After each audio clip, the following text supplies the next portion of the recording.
जय भगवती। आज हम शंख से होने वाले लाभ एवं उपयोग विधि पर चर्चा कर रहे हैं। सनातन धर्म में यदि शंख पर चर्चा न की जाए तो वह चर्चा अधूरी ही समझी जाएगी। इसलिए हमारे पूर्वजों ने अनेक बार इससे लाभ लिया। अभी वर्तमान युग तक इसका परीक्षण लोग कर रहे हैं और वर्तमान युग में भी यह शंख अनेक कार्य में उपयोगी होता देखा गया है। उसी विषय को लेकर हम आज आपके सामने हैं। शंख एक दक्षिणवर्ती शंख होता है, एक वामवर्ती होता है और नपुंसक शंख भी होता है। तो दक्षिणवर्ती जो शंख है उस शंख का दाहिना भाग झुका रहता है और वामवर्ती शंख का बामा भाग झुका रहता है। दक्षिणवर्ती शंख से अनेक लाभ है। यदि दक्षिणवर्ती शंख आपको मिल जाए तो वह घर में शुभ मुहूर्त में पूजा प्रतिष्ठा कराकर और शंख के नीचे आप एक उसका स्टैंड बना आता है, बाजार में मिलता है, स्टैंड लगा दें, शंख में जल भर दें, उसमें एक पुष्प रख दें। जो भी आप जिस देवी देवता की उपासना करते हैं उनके प्रिय पुष्प को 2 दुब्भी रख दें, उसमें दुर्वादल या दुब्भी जो भी आप कहते हो, वह 3 पात का 5 पात का हो। शंख जो है, शंख का पूछ भाग जो होता है वह अपने देवता की तरफ रखें और शंख का मुख भाग जो है अपने तरफ रखें। शंख का पीठ भाग नीचे की ओर होगा, शंख का खुला भाग आकाश की ओर होगा। इस प्रकार नियमित पूजन काल में आप शंख की स्थापना करें और उनका पूजन करें। अगले दिन सुबह में जहाँ कहीं भी आपको लगे कि यह जगह मरुभूमि के समान हो गया, मृत प्राय हो गया, लोग कहते हैं कि यह भूमि वास योग्य नहीं है, वहाँ पर भी उस जल का अगर आप नियमित या अपने घर में नियमित आप उस जल का प्रयोग करते हैं, छिड़काव करते हैं, तो समस्त तीर्थों के जल का छिड़काव का लाभ आपको उस भूमि पर मिलेगा। जब समस्त तीर्थों का जल वहाँ पर छिड़काव होगा तो मृत प्राय भूमि भी जागृत हो उठता है। इस प्रकार आप समस्त तीर्थों के जल का सिंचन का लाभ आप शंख से प्राप्त कर पाएंगे। दूसरी बात यह है कि शंख के बिना कोई कार्य सिद्ध हो ही नहीं सकता है। आप तो जानते होंगे कि महाभारत काल में भी युद्ध का जब जयघोष हुआ तो उस समय भी शंखध्वनि किया गया। उस समय भी अनेकों शंख का वादन किया गया।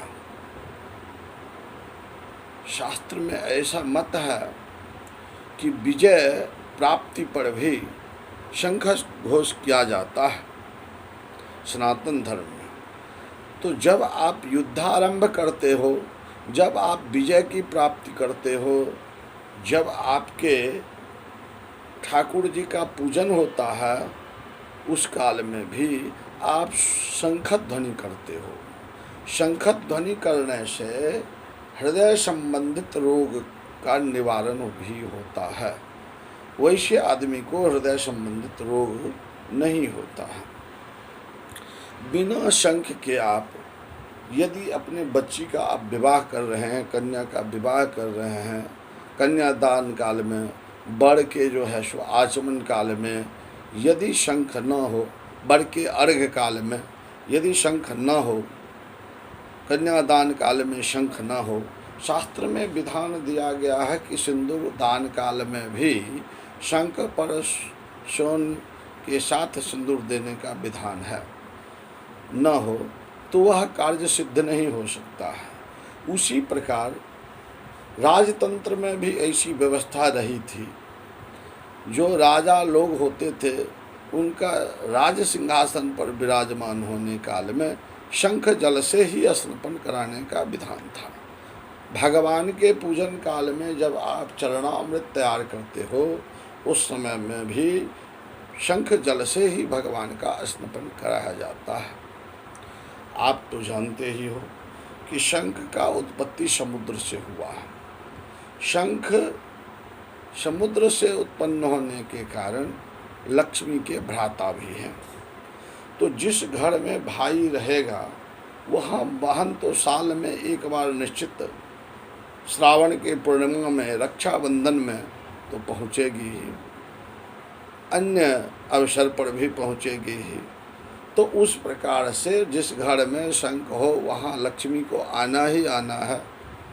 जहाँ लक्ष्मी आएगी वहाँ निर्धनता दूर होगा। आप जानते ही हैं कि शंख भगवान विष्णु के हाथ में देखते होंगे। स्वशंख चक्रं सप्रेट कुंडलं सपीत वस्त्रं सरसीरुहेक्षणं सहार वक्षस्थल कौस्तुभ श्रियं नमामि विष्णुं शिरसा चतुर्भुजं।